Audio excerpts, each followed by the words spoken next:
Hello guys, कैसे हो आप सब। उम्मीद करता हूँ अच्छे होंगे। एक बार फिर से आपका स्वागत है हमारे YouTube channel SP math edition पर। प्यारे साथियों, आज की हमारी क्लास रहेगी 28/11/2025 सेकंड शिफ्ट। ये मैथ के आरआरबी ग्रुप डी का एग्जाम हमारा जो है उसको हम हल कर रहे हैं। तो लगातार उसी सीरीज के तहत हमने आज की हमारी क्लास रखी है 18/11/2025 की सेकंड शिफ्ट। इससे पहले हमने जितने भी एग्जाम हुए थे 27 को, 26 को, 25 को, उसकी ऑलरेडी हमारे यूट्यूब चैनल पर वीडियो डाल दी है। यदि आपने वो क्लास नहीं देखी तो जाकर देख सकते हैं। चलिए आज की क्लास को हम शुरू करते हैं। तो आज की क्लास का हमारा पहला क्वेश्चन कि एक धातु की छड़ को तीन भागों में ए, बी और सी में विभाजित किया जाता है। ए और बी की लंबाइयों का अनुपात 4:8 है और सी और बी की लंबाइयों का अनुपात जो है 10:18 है। यदि ए और सी की लंबाई के बीच का अंतर जो है 48 सेंटीमीटर है तो धातु की छड़ की कुल लंबाई में बताना है। ठीक है, इसमें अनुपात का है। चलिए देखते हैं। ए अनुपात बी क्या दे रखा है। ए और बी की लंबाई का अनुपात 4:8 है। वहीं पे सी और बी की है तो इसको हम उल्टा करके लिखेंगे। ठीक है, उल्टा लिख रखा है, बी पहले लिख लो, सी बाद में। तो बी कितना है भाई, 18 है और सी का 10 है। अनुपात सी अनुपात बी है तो बी कितना है, 18 है। बी 18 दे रखा है और सी कितना दे रखा है भाई, 10 दे रखा है। तो ए अनुपात बी अनुपात सी का अनुपात हम यहाँ से निकाल लेंगे। ए अनुपात बी अनुपात सी का अनुपात निकाल लेंगे। जो खाली जगह है उसके सामने वाला अक्षर रखो, आपको पहले हमने ये सिखा दिया था। तो यहाँ पे 18, यहाँ पे क्या रखेंगे, 8 रखेंगे। ठीक है, चलिए 18 चौक 72 गुणा कर दीजिए। अनुपात 8 8 64 असल 6 8 और 14 144, 18 8 144 अनुपात 10 8 80। किसी एक टेबल से काट लो इसको, ये 4 से कट जाएगा ना, 4 से कट जाएगा। 4 एकम 4, 4 8 32, 4 दूना 8, 4 3 12, 4 6 24, 4 से 20 पे कट गया। 2 से काट लीजिए, 2 में 18, 2 से 18 और 10, यानी 9:18:10 आ गया। ए बी और सी का अनुपात क्या गया, 9 18 और 10। ठीक है, हमसे क्या पूछा था, हमसे ये कहा था कि ए और सी की लंबाई के बीच का अंतर कितना है, 48 है। ए और सी की जो लंबाई है उसके बीच का अंतर दे रखा है 48 है।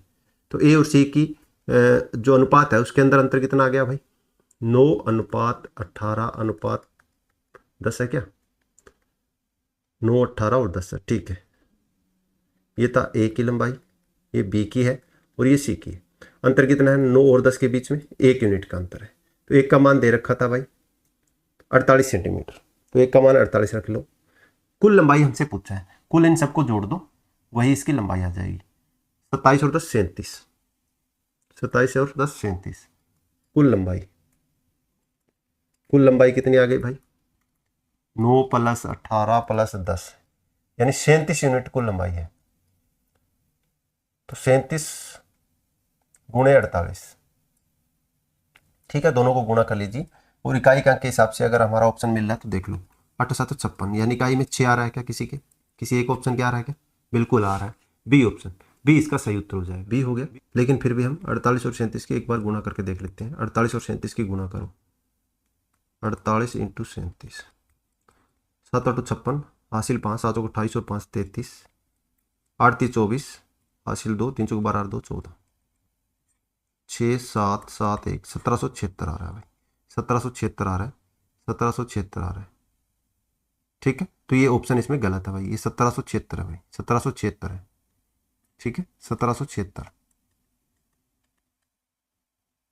धातु की कुल अगर लंबाई पूछे थी हमसे तो 1776 आएगी। ठीक है, चलिए इसमें ऑप्शन गलत दे रखे हैं। ठीक है, यहाँ 1176 की बजाय 1776 आई है। ठीक है, इसको सही कर लीजिए। चलिए नेक्स्ट देखते हैं। एक व्यापारी 80 पेन 8 रुपए प्रति पेन की दर से खरीदता है। वह उनमें से 60 पेन 12 प्रति पेन की दर से बेचता है और शेष पेन जो है 25% की हानि पर बेचता है। चलिए 80 पेन खरीदता है और 8 रुपए के हिसाब से, तो उसका क्रय मूल्य क्या आ गया भाई, क्रय मूल्य क्या आ गया, 80 × 8, 640 रुपए है। क्रय मूल्य कितना, 640। वह उनमें से 60 पेन विक्रय मूल्य 60 पेन का, विक्रय मूल्य 60 पेन का, तो 60 60 गुणे में 12 के हिसाब से बेच रहे, 12 6 72 यानी 720 रुपये। 740 रुपये का सामान लेके और 720 रुपये का उसने बेच दिया, 720 का बेच दिया। अभी भी उसके पास 20 पेन और बचे हुए हैं, अभी भी उसके पास 20 पेन और बचे हुए हैं, शेष पेन अभी भी उसके पास कितने हैं भाई, 20 पेन और है उसके पास। ठीक है, 720 रुपये उसने कमा लिए, 740 रुपये का लेके आया था, 720 रुपये उसके जेब में आ गए हैं। कितने रुपए कमा लिए भाई, यहां से लाभ देखो, 60 पेनों में लाभ कितना हो गया उसको, 720 माइनस 640, 0, 12 में से 4 जाए 8, यानी 80 रुपए का, कितना क्या ये 720 ही है ना, हाँ 80 रुपए का उसको क्या है प्रॉफिट हो चुका है। अब उसके पास पेन है 20, तो 20 पेन का क्रय मूल्य क्या था भाई, उसके पास 8 रुपए प्रति पेन था, 8 रुपए प्रति पेन वो खरीद के लेके आया था। ठीक है, तो यहां से हम 80 पेन के बजाय हम क्या करेंगे, सबसे पहले इसका 60 पेन का क्रय मूल्य देख लेंगे। 60 पेन ही तो उसने इस रेट में बेचा है, तो सबसे पहले हम देखेंगे कि 60 पेन पे उसने कितना कमाया होगा, या फिर हम क्या करेंगे 25% की हानि पर बेचता है शेष पेन को, तो 8 के हिसाब से लेके आया, इस पे 25% की हानि देख लो, एक पेन कितने का बिका होगा उसका, देख लो इसको, 8 रुपए का पेन था, वो 25 का नहीं यानी 75% के मूल्य पे वो 8 पेन उसके बिके, 25 3 75, 25 चौका 100, 4 दूनी 8, तो 6 रुपए का पेन बिका।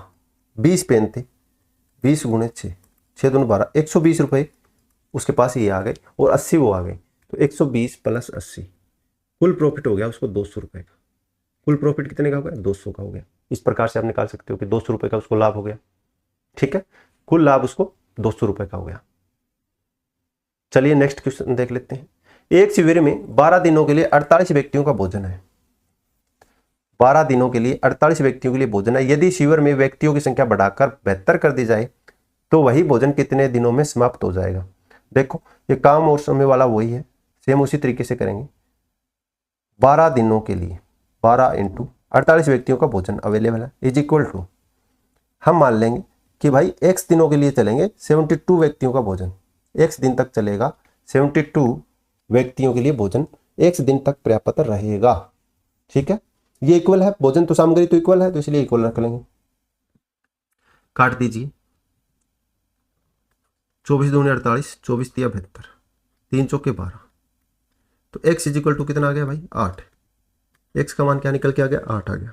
ठीक है, चलिए नेक्स्ट क्वेश्चन देख लेते हैं। लाल हरे और गुलाबी टोकन वाले एक बैग में लाल और हरे टोकन का अनुपात 9:6 था, जबकि गुलाबी और लाल टोकन का अनुपात 18:16 था। हरे और गुलाबी टोकन का अनुपात क्या होगा। सबसे पहले देखो लाल, हरा और गुलाबी,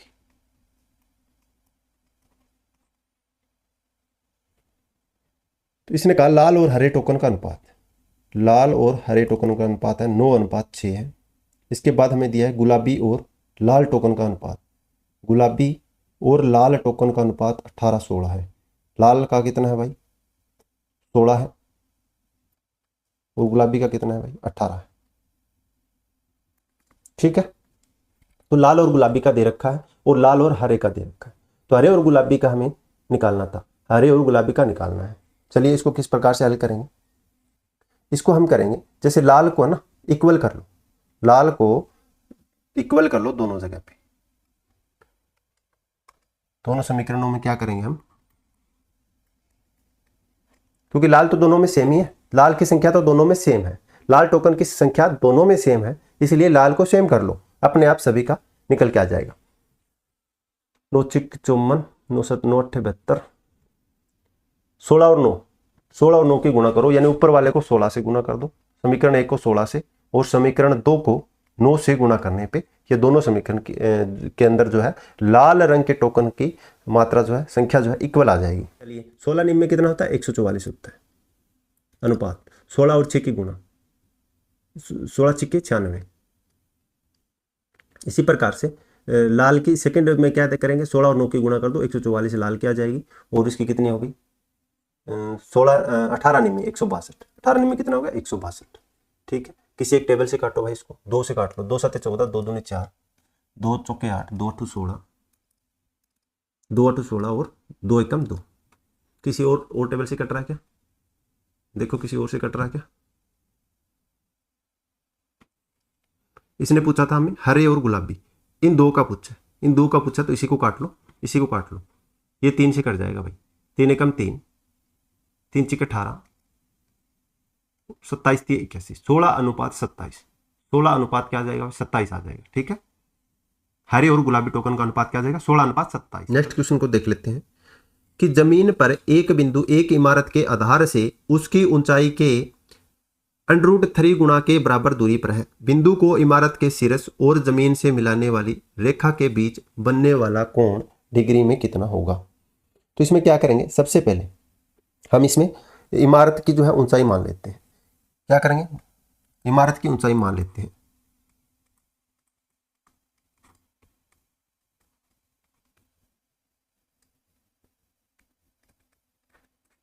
माना इमारत की ऊंचाई h मान लेते हैं भाई। ठीक है, अब इसमें प्रश्नानुसार क्या कह रहा है? प्रश्नानुसार क्या कह रहा है कि जमीन पर बिंदु की इमारत के आधार से दूरी, इमारत के आधार से दूरी क्या है? √3 गुणा के बराबर है। ठीक है, ये तो कह रहा है ऊंचाई, तो ऊंचाई उसके गुणा के बराबर है। तो प्रश्नानुसार लिख लेंगे। प्रश्नानुसार क्या कह रहा है? प्रश्नानुसार जमीन पर बिंदु की इमारत के आधार से दूरी, जमीन पर बिंदु की इमारत के आधार से, इमारत के आधार से ऊंचाई, सॉरी दूरी, ठीक है, दूरी √3h। ठीक है, √3h। अब हम क्या करेंगे, कोण को क्या मान लेंगे? हम थीटा मान लेते हैं। कोण को क्या मान लेंगे कि वो कोण क्या होगा डिग्री में? थीटा होगा। माना कोण थीटा होगा भाई, माना वह कोण थीटा होगा। ठीक है, वह कोण क्या होगा? थीटा होगा। अब हम क्या करेंगे, टेन थीटा क्या होता है भाई? लंब बटा आधार होता है। ठीक है ना, वही तो हाइट है। टेन थीटा, टेन थीटा होता है लंब बटा आधार, लंब बटा आधार होता है टेन थीटा, यानी हाइट, उसका लंब जो है, हाइट जो है कितनी है भाई? h है। आधार क्या था? √3h। ठीक है, तो टेन थीटा क्या आ गया? h से h कट गया ना, एक टेन थीटा क्या आ गया भाई? Tan theta 1/√3। तो हम जानते हैं कि 1/√3 टेन के कौन से कोण का मान होगा? 30 डिग्री का कोण, 30। 1/√3 किसका मान होता है भाई? कोण जो होता है टेन 30 का मान होता है, टेन 30 डिग्री का मान 1/√3 होता है। तो थीटा का मान क्या निकल के आ गया? 30 डिग्री। ठीक है, 30 डिग्री, यानी ऑप्शन डी। चलिए नेक्स्ट क्वेश्चन देख लेते हैं। उस बैंक में 95,950 की जमा राशि पर अर्जित वार्षिक ब्याज कितना होगा जो 9% वार्षिक दर से साधारण ब्याज का भुगतान करता है? भाई समय कितना है? समय 9% वार्षिक दर से साधारण ब्याज का भुगतान करता है, और वार्षिक ब्याज कितना होगा ये पूछा है इसमें। वार्षिक ब्याज पूछा है, राशि राशि कितनी है? 95,950। ठीक है, और दर हमें दे रखी है 9%। 9% प्रतिशत आने के लिए 9 से भाग कर दो भाई। तो इस 95,950 का 9% हमें निकालना है बस, और कुछ नहीं। एक जीरो से एक जीरो काट दीजिए। ठीक है, ऊपर गुना कर दो। 9 5 45, 9 9 81 और 4 85 असल 8, 9 45 और 8 53 हासिल 5, 9 9 81 और 5 86 भाई, 86। ठीक है, एक छोड़ के हम क्या करेंगे? पॉइंट लगा देंगे। तो 8635 रुपये और 50 पैसे, यानी बी ऑप्शन इसका सही उत्तर होगा। चलिए नेक्स्ट क्वेश्चन देख लेते हैं। यदि पारुल और उसकी माता की वर्तमान आयु का अनुपात 5:13 है, उनकी आयु की गुणनफल 585 है, तो 9 वर्ष के बाद उसकी आयु का अनुपात क्या होगा? ठीक है, पारुल अनुपात माता कितना है? पारुल 5 की है तो उसकी माता 13 की। तो हम यहाँ पे 5x की मान लेंगे पारुल को, और माता की उम्र मान लेंगे भाई 13x होगी। दोनों की गुणा कर दो, 5x × 13x is equal to हमें दे रखा है 585, 585 के 13 5 65x square, 65x square is equal to 585। ठीक है, 13 चौके 52, 13 चौके 52, 13 से काट लो, 13 5 65, यहाँ से 13 5 65, इस 5 से 5 नहीं 45 भाई। तो x square is equal to 9 हो गया। तो x इज इक्वल टू क्या हो गया, अंडर रूट 9 यानी 3। x का मान हमारा आ गया 3। तो x का मान रख दो। इसने कहा 9 वर्ष बाद उनकी आयु का अनुपात क्या होगा। तो सबसे पहले तो उसकी आयु निकाल लेते हैं दोनों की। तो ये तो 15 की है और ये 13 गुणे 3 39 की है। पारुल की उम्र क्या है, पारुल 5x थी, x की जगह 3 रखो, 5 गुणे 3 15 की। और उसकी माता 13x था, तो 13 गुणे में 3 39 साल की। 9 वर्ष बाद, 9 वर्ष बाद पारुल कितने की हो जाएगी भाई, आफ्टर 9 ईयर, 9 वर्ष बाद दोनों की आयु। ठीक है, पारुल की हो जाएगी 15 + 9 24 साल, और उसकी माता की हो जाएगी भाई 39 + 9। ठीक है, यानी 48 साल, 48 साल। तो अनुपात क्या आ गया दोनों का अनुपात, दोनों की आयु का अनुपात भाई, दोनों का आयु का अनुपात क्या गया, पारुल 24 की है और उसकी माता जो है 48 की है। 24 से कम 24, 24 दूनी 48, यानी 1:2 आ गया भाई, 1:2 आ गया, 1:2 यानी बी ऑप्शन। ठीक है, चलिए नेक्स्ट क्वेश्चन देख लेते हैं। तो x और 2x की गुणा करो भाई, 2x स्क्वायर हो गया, प्लस x और 3 की गुणा 3x हो गया। फिर इस -5 से इसकी गुणा करो, माइनस का हो गया 5 दूनी 10x, और -5 और +3 की गुणा -15 हो गया भाई, -15 हो गया। एक तो हमारा निकल के आ गया ये, दूसरा माइनस, इसकी गुणा करो भाई 3x और x की, तो 3x स्क्वायर हो गया, माइनस 3 दूनी 6x हो गया, प्लस 4x हो गया, -8 हो गया। ठीक है, अब क्या करेंगे, इस ब्रैकेट को जैसे ही खोलेंगे अंदर के साइन सभी चेंज हो जाएंगे। इस ब्रैकेट को ओपन करने के बाद अंदर के जितने भी साइन है, ब्रैकेट के अंदर जितने भी साइन है वो चेंज हो जाएंगे। चलिए 2x स्क्वायर, यहाँ से माइनस का है 10x और प्लस का 3x है, तो माइनस का कितना रह गया हमारा, 7x रह गया, -15 है। इस ब्रैकेट को इसको खोलते हैं, तो यहाँ माइनस का चिन्ह है, यहाँ प्लस है, तो ये माइनस हो जाएगा, माइनस का 3x स्क्वायर, 3x स्क्वायर, ये प्लस का हो जाएगा 6x भाई, 6x क्या हो गया, प्लस का हो गया, माइनस का 4x हो गया, और प्लस का 8 हो गया। ठीक है, यहाँ से देखो आप 2x square, -7x, -15, -3x square, ये प्लस का 6 है और माइनस का 4x है, तो प्लस का 2x आ गया और प्लस का 8 है। ठीक है, चलिए यहाँ से आ गया 2x square, 2x square minus, यहाँ माइनस का 7x है और यहाँ पे प्लस का 2x है, तो माइनस का कितना बच गया भाई हमारे पास, 5x बच गया ना। पहले तो इसको इस साइड लिया हुआ, x स्क्वायर वाले को 3x स्क्वायर हो गया, फिर माइनस का 7x है, यहाँ से प्लस का 2x है, फिर यहाँ -15 है और प्लस के 8 है। 2x स्क्वायर में से 3x स्क्वायर जाने के बाद कितना बच गया हमारे पास, x स्क्वायर बच गया, किसका, माइनस का। फिर माइनस का हमारे पास बच गया, माइनस का 7x है और प्लस का 2x है, तो माइनस का कितना बच गया, 5x, माइनस का कितना बच गया, 5x। फिर हमारे पास 15 में से 8 घटा दो भाई, माइनस का बच गया हमारे पास 7, तो -x स्क्वायर -5x और -7, माइनस का x स्क्वायर -5x और माइनस का 7, यानी डी ऑप्शन इसका सही होगा, डी ऑप्शन इसका सही होगा। चलिए नेक्स्ट क्वेश्चन देख लेते हैं। ईंधन की कीमत में 3 क्रमागत महीनों में 20%, 30% और 20% की कमी हो जाती है, लेकिन चौथे महीने में 40% की वृद्धि हो गई।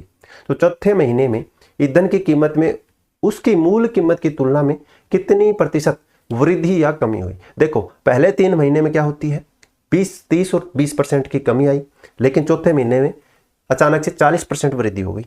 तो हमें ओवरऑल बताना है कि उसमें कमी आई है या फिर वृद्धि हुई है। चलिए कैसे निकालेंगे इसको।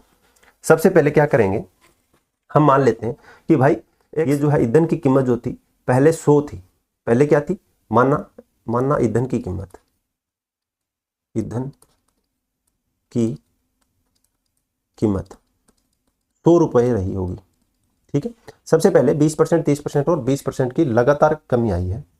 कैसे निकालेंगे, जैसे पहले साल 100 रुपये थी, पहले महीने शुरुआत में 100 थी, लेकिन पहले महीने क्या आ गई, 20% घट गई, यानी 80% रह गई भाई, 80% रह गई। उसके नेक्स्ट मंथ 30% घट गई, यानी 70% कीमत रह गई। ठीक है, का 20% फिर से घट गई, यानी अभी इसका 80% ही रह गई। फिर चौथे महीने क्या होता है, 40% की वृद्धि हो गई, यानी कि 140% बढ़ गई भाई, कीमत क्या होगी, 140% बढ़ गई। ठीक है, इसको हल कर दीजिए, हमारा आंसर निकल जाएगा। 2 जीरो से 2 जीरो कट गया भाई, इससे ये कट गया, इससे ये कट गया भाई, 1 और 2, तो इसकी 2, 1 और 2 दोनों से काट दीजिए, ऊपर गुना करो, गुणा करो, 7 8 56, या फिर हम करते हैं 8 8 64 गुणे 14 7 98, इन दोनों की गुणा कर लो, और डिवाइड में हमारे पास बचा हुआ है 100। 2 पॉइंट छोड़ के हम जीरो लगा हुआ है, पॉइंट लगा देंगे, 2 छोड़ के, 2 अंक छोड़ के पॉइंट लगा देंगे। 8 चौक 32, 8 छक 48 और 3 51, 9 चौक 36, 6 नीम 54 और 3 57, जोड़ो सभी को, 2 7 7 5 12, हासिल 1, 5 और 1 6 भाई, यानी अभी हमारे मूल्य क्या बच गया भाई, 62.72 रुपये। पहले हमारा क्या था, 100 रुपये था, 100 रुपये था, तो अभी घटा या बढ़ा है, घटा है। कितना घट गया देख लो आप, कितनी कमी आई है देखो आप, 100 माइनस 62.72, 62.72, इसमें से माइनस करो भाई, यहाँ से 8 बच गया, 8 बच गया, 9 में से आ जाए 2 बच गया भाई, 28, और वहाँ से हमारे पास बच गया भाई, 9 में से 2 जाए 7, ठीक है, 9 में से 6 जाए 3, 37.28, 37.28, ठीक है ना, 37.28 प्रतिशत निकालने के लिए क्या करेंगे, 37.28 की कमी आई, कितने पे आई भाई, 100 रुपये पे, क्योंकि पहले 100 रुपये मान के चले थे मूल्य 100 पे, प्रतिशत के लिए 100 से गुणा कर दो, इससे ये कट जाएगा, तो 37.28% की क्या आ गई, कमी। क्या करेंगे, जो 18% की वृद्धि हुई है, तो हमें मान लेंगे कि माना शर्ट का मूल्य भाई 100 रुपये है, तो पहले 18% की वृद्धि हुई, तो मूल्य क्या हो गया हमारा, 118 हो गया, 118 हो गया, 118 हो गया, 18% की इस पर वृद्धि हुई है, मूल्य हो गया 118। अभी इसने कहा था कि 18% की कमी हुई है, इसी मूल्य पे 18% की कमी हुई है, अब 118 का कितना परसेंट रह गया, 18% की कमी कर दो, यानी 82%, 82%, इसका 82% निकाल दो बस।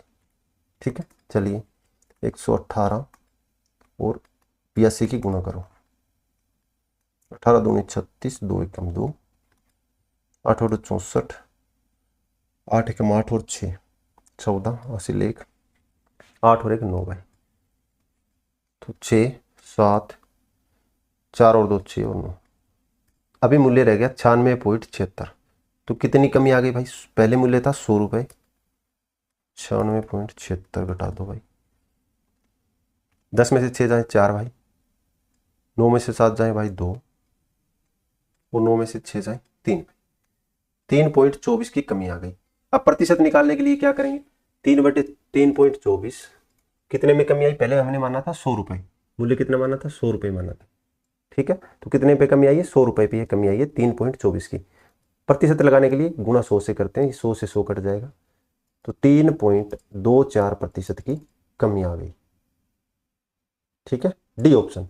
चलिए नेक्स्ट क्वेश्चन देख लेते हैं भाई। ठीक है, एक टंकी का भाग 5/8 भाग भरा हुआ है, इसमें से 12 बाल्टी पानी निकाल ली जाए, 12 बाल्टी पानी निकाल ली जाए और उनमें 9 बाल्टी पानी डाल दिया जाए, तो टंकी का 7/12 भाग भर जाता है, कितने बाल्टी पानी टंकी में आ सकता है, ये पूछा है। तो सबसे पहले आरंभिक स्थिति हम देखेंगे कि टंकी का भरा हुआ भाग कितना है, 5/8 भाग। ठीक है, टंकी का भरा हुआ भाग कितना है भाई, 5/8 है। 8 है। तो पानी में बदलाव क्या किया गया, 12 बाल्टी निकाली गई और 9 बाल्टी उसमें डाली गई है। तो 3 बाल्टी उसमें से निकला है, 3 बाल्टी उसमें पानी में बदलाव जो हुआ है वो क्या हुआ, पानी में बदलाव 12 बाल्टी निकाली और 9 उसमें डाली, तो टोटल कितनी बाल्टी बाहर, अभी भी 3 बाल्टी निकली है, 3 बाल्टी निकली है। तो अब स्थिति क्या है, अब की स्थिति क्या है, अब स्थिति क्या टंकी की 7/12 भाग भरी हुई है। स्थिति है कि भाई 7/12 भाग भरी हुई है, भरी हुई है। अब स्थिति टंकी की ये है, ठीक है। तो हम क्या करेंगे, इसमें मान लेते हैं कि टंकी की क्षमता होगी वो x लीटर की होगी या x बाल्टी की होगी। बाल्टी में दिया है तो हम बाल्टी ही मान के चलेंगे कि माना टंकी की क्षमता x लीटर की होगी भाई, ठीक है। माना टंकी की क्षमता x लीटर की होगी, तब प्रश्नानुसार क्या है 5/8, 5/8 भाग भरा हुआ था तो 5/8 x हो गई, और माइनस इसमें से क्या किया 3 बाल्टी बाहर निकाली। अब स्थिति हो गई भाई 5/12 x के बराबर। अभी क्या हो गई 5/12 के बराबर हो गई, ठीक है, 5/12 के बराबर हो गई। चलिए इसको देख लेते हैं आगे कैसे इसको हल करते हैं। 8 और 12 का क्या करेंगे, हम एलसीएम ले लेते हैं। 8 और 12 का एलसीएम आता है भाई 24। 8 हुआ 12 का क्या करना है, हमें एलसीएम लेना है। कितना आ गया हमारा 24 आ गया, 8 और 12 का एलसीएम 24 आ गया, ठीक है। चलिए 8 और 12 का एलसीएम 24 आ गया, तो सबसे पहले क्या करेंगे, इसको इस साइड से लेके आएंगे, इक्वल टू 3 हो जाएगा, ये इक्वल टू क्या हो जाएगा भाई 3 की हो जाएगा, ठीक है ना। 5x 5/8x minus 7/12 x is equal to, वहाँ माइनस का था 3 तो ये यहाँ प्लस का हो जाएगा। अब एलसीएम हमारा 8 और 12 24 हो गया, 8 3 24, 8 3 24, 3 5 15x, 12 दूनी 24, 2 7 14x इज इक्वल टू भाई 3 की है। अभी क्या करेंगे, आर पार गुणा कर लो, आर पार गुणा कर लो, 15x minus 14x is equal to 24 गुणा 3 72, 24 3 72, ठीक है। यहाँ से x 15x में से 14x है, x बच गया, तो x का मान क्या आ गया 72 आ गया, x का मान हमारा 72 आ गया, ठीक है। यही हमें बताना था कि भाई उसके अंदर कितनी बाल्टी पानी आ सकता है, यानी 72 बाल्टी पानी टंकी के अंदर आ सकता है। चलिए नेक्स्ट क्वेश्चन देख लेते हैं। चलिए इसको देख लेते हैं। 2 रेलगाड़ियां हैं 100 किलोमीटर प्रति घंटा और 140 किलोमीटर प्रति घंटा की चाल से विपरीत दिशाओं में चल रही है। एक रेलगाड़ी की लंबाई हमें दे रखी है 490 मीटर और उन्हें एक दूसरे को पार करने में हमें समय दे रखा है 22 सेकंड का। तो दूसरी रेलगाड़ी की हमें लंबाई इसमें बतानी है। तो सबसे पहले क्या करेंगे, जब विपरीत दिशाओं में रेलगाड़ियां आ रही है तो उसकी चाल क्या होगी, जुड़ जाएगी। उसकी चाल क्या होगी, स्पीड क्या होगी, डबल हो जाएगी भाई। उसकी स्पीड क्या हो जाएगी भाई, डबल हो जाएगी। एक की 100 है और एक की 140 है, तो 240 मीटर और समय सेकंड में है। तो सबसे पहले तो इसकी चाल जो है इसकी क्या करेंगे हम मीटर प्रति सेकंड में कन्वर्ट कर लेंगे। तो 240 किलोमीटर प्रति हॉर्स को मीटर पर सेकंड में करने के लिए 5/18 से क्या करेंगे, गुणा करेंगे। 6 चौक 24, 6 3 18, 200/3 मीटर पर सेकंड, 200/3 मीटर पर सेकंड होगी चाल। तो चाल गुणा समय, दूरी क्या होगा, चाल गुणा में समय हो जाएगी, ठीक है, चाल गुणा समय हो जाएगी। चलिए दूरी निकाल लीजिए, दूरी चाल गुणा में समय, दूरी क्या हो गया, चाल गुणा समय हो गया। चाल है 200/3 मीटर प्रति सेकंड, 200/3 मीटर प्रति सेकंड गुणा समय दे रखा है 22 सेकंड का, ठीक है। इससे हमारी क्या आ गई, टोटल दूरी निकल जाएगी। दूरी निकाल लीजिए, 22 दूनी 44/3, ये आ गई हमारी इतनी दूरी मीटर में। इसमें से दूरी क्या होगी, एक दूसरे को जब पार करेगी तो दोनों ट्रेनों की लंबाई ही उसकी दूरी है। दोनों ट्रेनों की लंबाई ही क्या होगी, टोटल उसकी दूरी होगी। तो दोनों ट्रेनों की लंबाई में से एक की हमें दे रखी है, दोनों की लंबाई हमारी निकल गई 4400/3। तो इसमें से माइनस कर लेते हैं, 4400/3 में से एक की दूरी को माइनस कर लेते हैं जो दे रखी है 490 मीटर की है। एक रेलगाड़ी जो है 490 मीटर की है। एलसीएम ले लो, 3 आ गया, 4400 माइनस 1 3 3 3 0 0 3 में 27 हासिल 2 3 चौक 12 और 2 14 भाई 1470 आ गया। 0, 10 में से 7 जाए 3, 13 में से 4 जाए 9 और 3 में से 1 जाए 2, यानी 2930/3। ठीक है, 2 दशमलव तक निकालना है, निकाल दीजिए। 3 27, 3 7 21, 3 6 18, 3 6 18, 3 6 18, यानी 976.66 या 67, 976.67। ए ऑप्शन इसका सही होगा। ठीक है, ए ऑप्शन इसका सही होगा। चलिए, दो संख्याओं का अनुपात 2:3 है और उनका महत्व समावर्ती 6 है, तो उनका लघुत्तम समावर्ती बताना है। दो संख्याओं का अनुपात क्या है? 2:3 है। अच्छेप दे रखा है, अच्छेप। अच्छेप क्या होता है? इनमें जो होता है कॉमन होता है वही तो अच्छेप है। इसका कॉमन फैक्टरी तो है अच्छेप। ठीक है, तो इसका कॉमन फैक्टर क्या है? 6 है, तो 6 रख लीजिए भाई दोनों में। 2 × 6, 6 दूनी 12 है, और एक क्या है भाई? 6×3 18 है। तो ये दोनों संख्या निकल गई। उनका एलसीएम हमें बताना है। एलसीएम में क्या करते हैं? सबसे बड़ी संख्या उठाते हैं, जैसे कि 18 है, तो 18 1 कम 18। तो अब देखेंगे क्या बची हुई संख्या इसको भाग कर देगी? तो 12 इसको भाग नहीं करेगी, तो 18 × 2 कितना हो गया? 36 हो गया। क्या 36 को 12 भाग कर देगा? बिल्कुल कर देगा। तो इसका एलसीएम क्या आ गया हमारा? 36 आ गया, यानी ऑप्शन ए इसका सही होगा। चलिए नेक्स्ट क्वेश्चन देख लेते हैं। एक बेंच का अंकित मूल्य 374 रुपये है, तो क्रय मूल्य से 22% अधिक है। अंकित मूल्य क्रय मूल्य से 22% अधिक है। यदि लाभ प्रतिशत 13% है, तो छूट प्रतिशत क्या होगा? देखो, अंकित मूल्य क्या है? 374 है, क्रय मूल्य से 22% अधिक है, तो इसमें हम क्रय मूल्य मान लेते हैं। क्रय मूल्य मान लेते हैं, जैसे अंकित मूल्य मार्केट प्राइस क्या दे रखा है भाई? देखो आप, 374 है, मार्केट प्राइस इसमें 374 है, जो क्रय मूल्य से 22% अधिक है, यानी क्रय मूल्य का 122% जो है, 122% का मान हमें दे रखा है, वो है 374। 374 है। ठीक है, लाभ प्रतिशत क्या है? 13 है। लाभ क्या है? 13 है। तो क्रय मूल्य का 122%, तो क्रय मूल्य क्या निकल गया हमारा? एक का मान निकालो, 122, क्रय मूल्य होता है 100, तो गुणा में 100, ये हमारा क्रय मूल्य आ गया। यदि लाभ प्रतिशत 13 है, तो छूट प्रतिशत हमें बतानी है कि छूट उसने क्या करी। ठीक है, छूट क्या दी? तो 374। अब इसका लाभ 374/122 गुणे 100। अब उसका विक्रय मूल्य क्या है? 113% लाभ है, तो 113% में बेचेगा, ये उसका विक्रय मूल्य आ जाएगा, सेलिंग प्राइस आ जाएगा। तो हमें छूट निकल जाएगी, छूट निकाल देंगे मार्केट प्राइस से, सेलिंग प्राइस को माइनस करके छूट निकाल देंगे। इस 100 से 100 कट गया भाई, इससे काटो आप। 11 3 33, 11 कम 11, 11 से तो नहीं कट रहा, 12 24, 12 30 36, 2 से काट लो आप, 2 चिक्के 12, 2 एकम 2, 2 एकम 2, 2 8 16, 2 7 14। ठीक है, चलिए अब इसको काटते हैं, 3 2 5। किसी से कट रहा है क्या? किसी से कट रहा है क्या? नहीं कटेगा भाई, नहीं कटेगा। चलिए ऊपर वाले की गुणा करो, 187 और 113 की गुणा कर दो। 187 और 113 की गुणा करो। 3 7 21, 3 8 24 और 2 26, 3 2 5।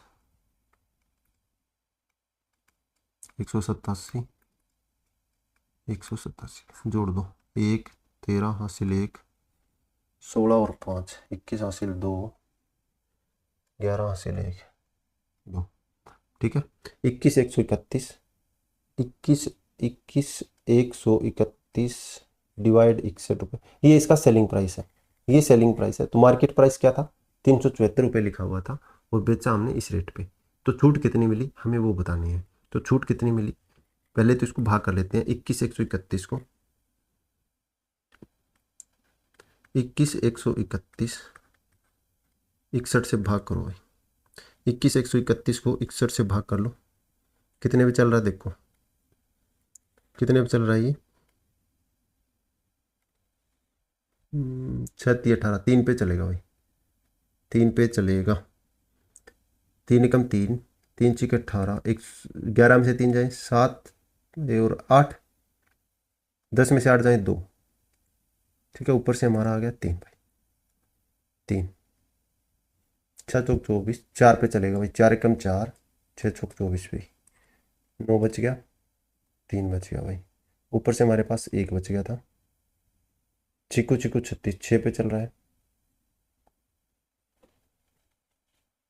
6 कम 6, छिकू छिकू 36 भाई, 5 बच गया भाई, और यहाँ 2 बच गया भाई, फिर 0, 6 चौक 24, 4 पे चल रहा है ना, 4 पे, 4 पे चल रहा है भाई, तो 6 चौके 24, 4 कम 4, 4 छके 24 भाई, 6 बच गया,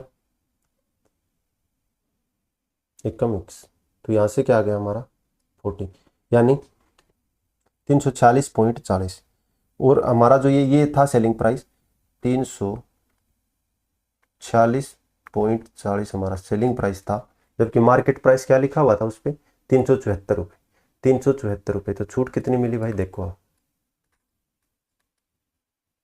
13 में से 6 जाए 7 भाई, 6 में से 4 जाए भाई 2, 27.60 रुपये की छूट मिली। प्रतिशत के लिए क्या करेंगे, 27.60% किस पे होता है, छूट किस पे होती है, मार्केट प्राइस पे होती है, तो 374 इंटू 100 भाई, ठीक है। प्रतिशत के लिए हम निकालेंगे इसको, ठीक है, छूट प्रतिशत 2 दशमलव तक निकालनी है, ठीक है, निकालो फिर इसको। जो पॉइंट हटाने के लिए 100, इसे 100 से भाग करेंगे भाई, इसका पॉइंट हटा दीजिए, पॉइंट कट गया, 100 से 100 कट जाएगा, तो 2760 को 374 से भाग दो, 2760 को भाग दो 374 से भाई, 7 पॉइंट, ये 7 पे चलेगा, यानी 7.37 के आसपास आ जाएगा, 37, ऐसा कोई ऑप्शन है क्या, 7.38%, ठीक है, बी ऑप्शन इसका सही उत्तर हो जाएगा, बी ऑप्शन सही हो जाएगा, ठीक है। चलिए नेक्स्ट क्वेश्चन देख लेते हैं, ठीक है। 100 छात्रों की एक कक्षा में भौतिक की परीक्षा दी, 37 छात्रों का औसत स्कोर 84 था, अन्य छात्रों का औसत स्कोर 96 था, पूरी कक्षा का औसत स्कोर क्या रहा होगा। तो 100 छात्रों ने परीक्षा दी थी, भौतिक की परीक्षा दी, 37 छात्रों का औसत, 37 का औसत 84 था, अभी जो शेष बच गए 100 में से 37, 100 में से 37 यानी 63 बच गए ना,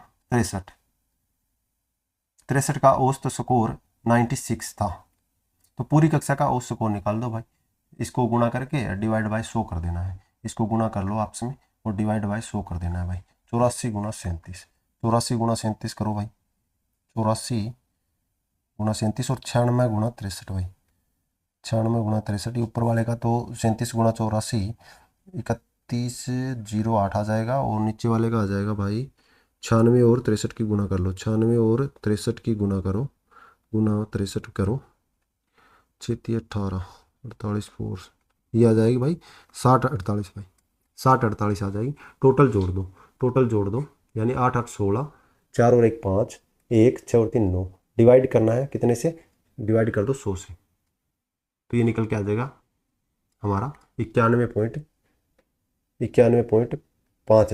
तो 91.6 भी इसको हम लिख सकते हैं, ठीक है। चलिए नेक्स्ट देख लेते हैं, ए और बी मिलकर किसी कार्य को 4 दिनों में पूरा कर सकते हैं, बी अकेले उस कार्य को 8 दिनों में पूरा कर सकते हैं, ए अकेले उसी कार्य को दोगुना कितने दिन में पूरा करेगा।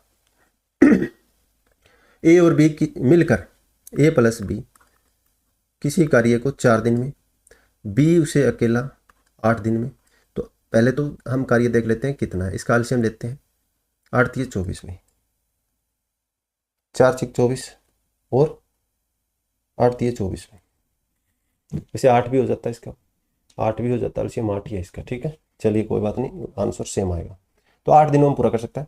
ए अकेले उस कार्य का दोगुना कितने दिन में करेगा, तो सबसे पहले ए और बी मिलकर रोज 6 काम करते हैं, तो बी अकेला 3 करता है, तो ए अकेला काम कितना करता है, 6 - 3 यानी 3 काम, और काम टोटल 24 है, इसका दोगुना काम करवाना है, तो 24 गुना 2 48 काम, 48 काम रोज की 3 काम कर रहा है, तो कितने दिन में करेगा, 48/3, 16 3 48, 16 दिन में ये जो है उसका डबल काम 16 दिन में सलटा देगा भाई, ठीक है।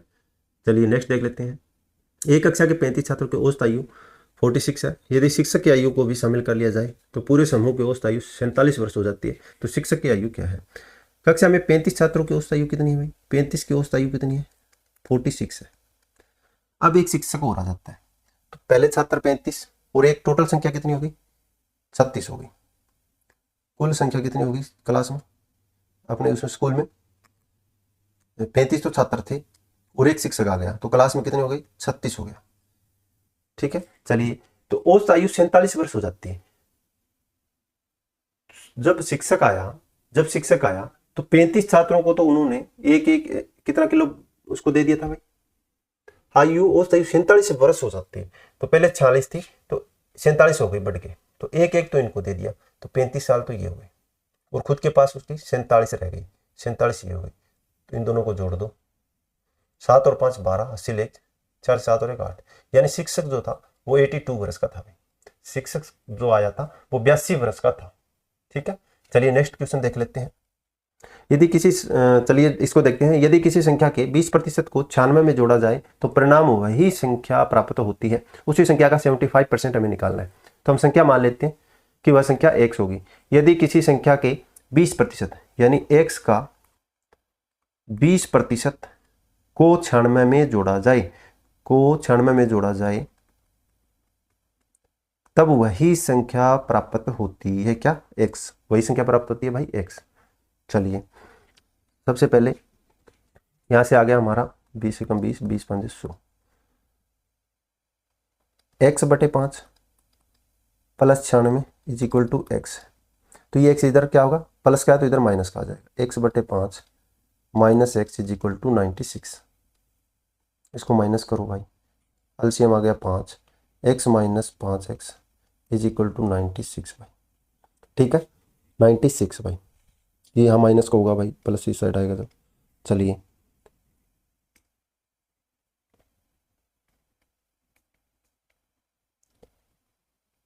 x माइनस 5x कितना बचेगा भाई, 4x। तो माइनस का 4x/5 is equal to minus का 96 भाई। ठीक है, चलिए माइनस से माइनस कट जाएगा, इस 4 से इसको काट सकते हैं, 4 दूनी 8 और 4 चौके 16। तो x इज इक्वल टू 24 गुणे 5, 5 चौके 20, 5 दूनी 10 और 2 12, 120। x का मान क्या आ गया हमारा, 120 आ गया। तो वो संख्या 120 थी, उस संख्या का 75% हमें निकालना है। ठीक है, 75% हमें निकालना है। चलिए 120 का 75% आप निकाल दीजिए। 20 छिक्के 120, 20 5 100, 5 से 15 5 75 होता है, 15 छिक्के 90 भाई। तो उस संख्या का 75% कितना आ गया, 90 आ गया, 90 आ गया। ठीक है, बी ऑप्शन। चलिए नेक्स्ट क्वेश्चन देख लेते हैं। यदि 594 अंकित मूल्य वाली एक वस्तु को 155 में बेचा जाता है, यानी वस्तु का मार्केट प्राइस क्या है, सबसे पहले लिखो मार्केट प्राइस क्या है, 594 रुपये वाली वस्तु को 155 में बेचा जाता है, सेलिंग प्राइस क्या है भाई, 155 रुपये है। तो छूट परसेंट हमें बतानी है, तो सीधा सीधा है कि मार्केट प्राइस में से सेलिंग प्राइस को क्या करेंगे, माइनस कर दो भाई, दोनों को माइनस कर दो। ठीक है, 594 उसका मार्केट प्राइस था और 155 रुपये उसका सेलिंग प्राइस था, दोनों को माइनस कर दो। 14 में से 5 जाए 9, 8 में से 5 जाए 3, 5 में से जाए 4, 439 रुपये की हमें छूट मिल रही है। और प्रतिशत में निकालना है, तो छूट किस पे मिलती है, हमेशा ही मार्केट प्राइस पे छूट मिलती है। तो मार्केट प्राइस को नीचे रखो, प्रतिशत लगाने के लिए गुणा 100 कर दो। ठीक है, गुणा 100 कर दो। ठीक है, इसको काट लीजिए, किस टेबल से कट रहा है क्या, 5 और 4 9, ये 3 से कटेगा, ये 3 से नहीं कटेगा, ये नहीं कट रहा भाई 3 से, ऊपर वाला नहीं कटेगा 3 से, 3 से नहीं कटेगा। चलिए इसकी गुणा कर लीजिए आप, 439 और 100 की गुणा, 439 और 100 की गुणा 43,900 हो गया। भाग हमें देना है, जो अंकित मूल्य क्या था 594 से, 594 से भाग दे दो भाई। 8 पे कट रहा है क्या, 8 पे नहीं 7 पे जाएगा, 7 चौक 28 हासिल 2, 7 चौक 28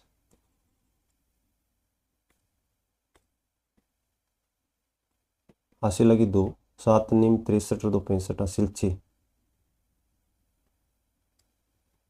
63 और 2 65 हासिल लगी 6, 7 35 और 6 41 भाई।